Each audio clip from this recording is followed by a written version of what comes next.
Ahora, planteando el concepto del puntillismo, uno puede dejar una huella pequeña, mínima, ¿cierto?, con cualquier tipo de elemento. Y aquí tenemos a Chuck Close, que es un artista contemporáneo, que hace un trabajo muy interesante sobre retrato a gran escala, que ustedes lo están viendo, pero en este caso, quiero que se den cuenta que está en este momento generando un punto con su propia huella digital.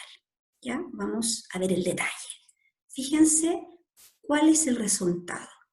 La huella ya tiene sus características de textura, ¿cierto? Tiene sus características lineales, y cuando va uniéndose con otra, ¿cierto? También genera un punto, que de la misma forma con la abeja, que si yo la uno, ¿cierto? O yo las pongo más separadas, puede producir tipos de efectos. Por ejemplo, este efecto de luz significa que hay menos huellas, o estos lugares de sombra es porque hay más huellas, pero también genera textura, que es otro elemento del dibujo que vamos a ver más adelante. La línea. Bueno, la línea es una sucesión de puntos, es decir, si yo pongo un punto al lado de otro, al lado de otro, al lado del otro, yo puedo producir, ¿cierto?, una línea, o poniendo un punto y luego proyectándolo hacia la dirección del otro punto. La línea es fundamental, y nosotros hicimos una investigación en un trabajo sobre el trazo, ¿cierto?, que es la capacidad de dibujar esta línea, ¿cierto?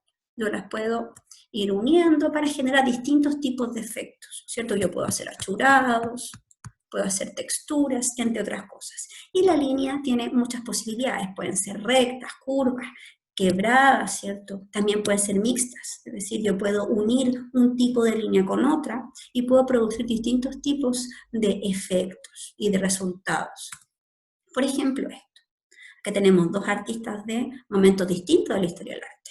Guy Denning, que es del siglo XXI, ahí disculpen, siglo XXI, y acá tenemos del siglo XIX Vincent van Gogh, ¿ya? Este trabajo de Guy Denning, ¿cierto?, con un trabajo mucho más expresivo de la línea y experimental, ¿ya? En el caso de Van Gogh, ¿cierto?, trabaja la línea de manera más ilustrativa, ¿cierto?, para que vaya produciendo distintas traducciones de los materiales, ¿ya? Fijémonos cómo hace esta especie de chimenea que está acá.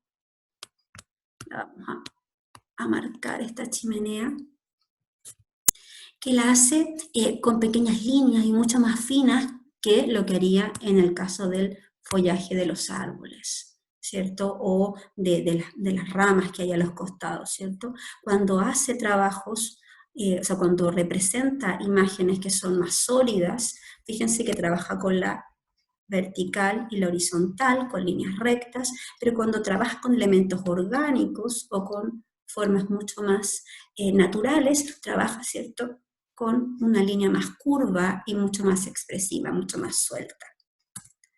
La forma. La forma es un conjunto de líneas, ¿ya?, que van a determinar un contorno, una imagen, ¿cierto?, de algún tipo de elemento, ¿ya? Y vamos a tener formas geométricas, orgánicas y artificiales. Vamos a partir con las geométricas. Aquí tenemos un afiche de Bauhaus que utiliza en su desarrollo, ¿cierto?, de imagen, la geometría. Y ellos tienen un planteamiento que en 1919 establecieron como el inicio del diseño, ¿cierto?, diseño gráfico, y me gustaría que ustedes lo investigaran, ¿cierto?, en profundidad, ¿ya? Entonces, aquí tenemos formas geométricas. Y acá también, en esta obra de Ecker, hay imágenes que son más figurativas, orgánicas, que son estas personas, pero también tienen geometría. Fíjense en estos cubos, ¿ya?, que son, las formas geométricas son estables, ¿ya?, son estables, y sus lados o sus planos son similares. Y también vamos a tener formas irregulares, que se basan en la geometría, pero son irregulares porque son una combinación entre dos formas geométricas y que se vuelven un poco más irregulares. ¿Ya? Esta obra de Ecker es maravillosa, fíjense, esta evolución desde lo figurativo, desde lo abstracto, ¿cierto? Es una proyección, una evolución muy interesante para que ustedes lo vean. Y también una dislocación de la perspectiva. Ojalá puedan investigarlo en profundidad. Tenemos también formas orgánicas. Las formas orgánicas tienen que ver con las formas de la naturaleza. Aquí tenemos una ilustración botánica, ya del siglo XXI.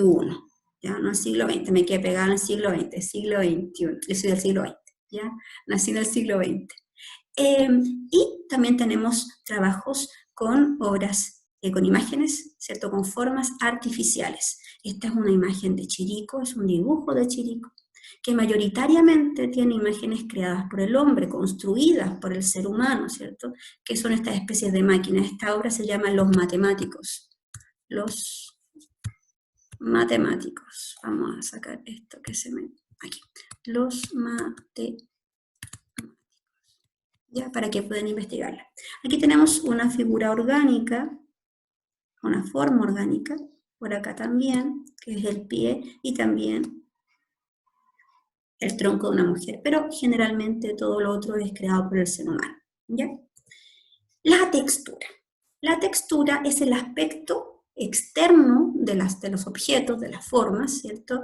De la materia, que puede ser rugoso, que puede ser áspero, pero en el caso de las artes visuales nosotros lo traducimos, ¿cierto? Mediante la línea, en el caso del dibujo, ¿ya? Fíjense que aquí tenemos posibilidades diversas de cómo representar, por ejemplo, un árbol, o representar, por ejemplo, un entramado de telas. Acá también hay una especie de entramado de telas. Y en este caso la línea y el trazo de cómo dibujamos esa línea va a ser primordial. Vamos a analizar algunos ejemplos de textura. Mire, este es muy bonito. Es un trabajo de Alberto Durero de cómo sería un rinoceronte. En el Renacimiento no se conocían todos los animales, porque tenían que viajar, ¿cierto?, de un lugar a otro, no había internet, no había medios de comunicación expeditos, tecnológicos, entonces se contaba la historia de cómo eran los animales en otros lugares del mundo. Entonces, en este caso, Durero inventa, o sea, ni siquiera inventa, recrea a partir de lo escuchado cómo sería este rinoceronte. Y mediante la textura, ¿cierto?, mediante líneas, mediante círculos, trata de recrear cómo sería este cuerpo, esta superficie de este cuerpo, y cómo se sentiría a nivel táctil. La textura visual tiene que producir un efecto a nivel táctil en la persona que lo está observando, es decir, tiene que tratar de traducirlo, tratar de sentirlo. Ahí podemos ver a un dibujante cómo recrea las arrugas, ¿ya?, que son pequeñas líneas. Fíjense en el caso de la nariz, ¿cierto? Esta rugosidad de esta piel que está mucho más apretada, ¿cierto?, que en la nariz. Fíjense cómo lo representa, con pequeñas líneas, ¿cierto? Pequeñas líneas y dejando espacios en blanco para producir, ¿cierto?, esta rugosidad.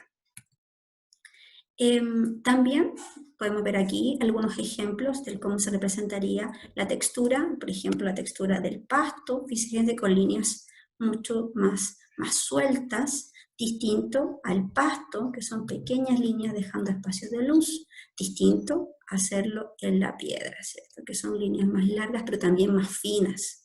Ahora, dependiendo de que si está más adelante, más atrás, es el valor de la línea, es decir, cuánta presión voy a generar en el lápiz para generar planos de distancia, si están más cerca o están más lejos. En el caso de Rossetti, fíjense en ese pelo vaporoso, ¿cierto? La densidad de ese pelo está hecho, ¿cierto?, con líneas muy finas y con mucho tratamiento de luz y sombra, que también es un elemento del dibujo que nosotros vamos a ver de manera general.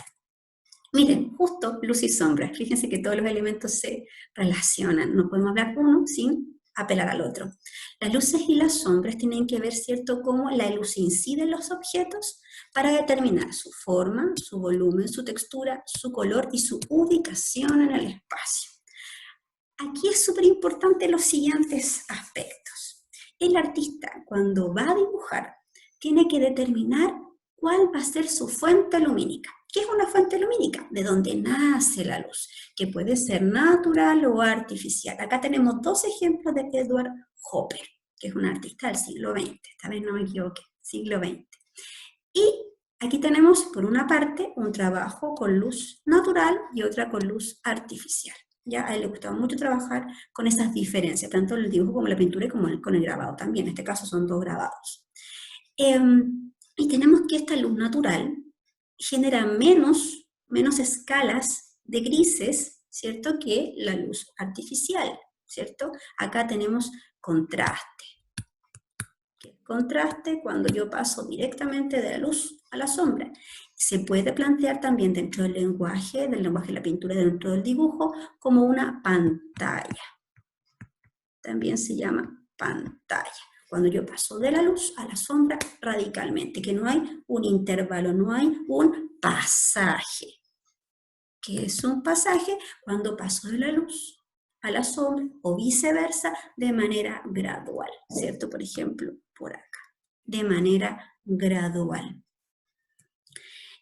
También, cuando nosotros determinamos con qué tipo de fuente lumínica, tenemos que determinar su dirección, desde dónde viene la luz para provocar, ¿cierto?, algún tipo de efecto en el espectador, una percepción del espectador. Estos trabajos son maravillosos, son de Martin Lewis, ya que es el maestro de Hopper, que es un grabador espectacular, ya que trabaja tanto en aguafuerte como en litografía. Obviamente que el dibujo acá es el sustento de la imagen. Y él trabaja, ¿cierto?, mucho con las luces artificiales y el tema de lo nocturno, ¿ya? Él es de Estados Unidos y trabajaba, ¿cierto?, con lo nocturno. Fíjense que hay una imagen aquí de esta mujer que está vestida como Charleston, ¿cierto? En las dos imágenes están vestidas de Charleston.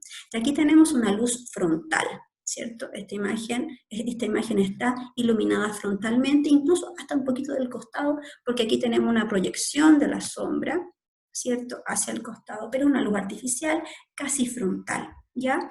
Si yo lo pusiese desde arriba la luz, se llamaría cenital, ¿ya?, desde arriba.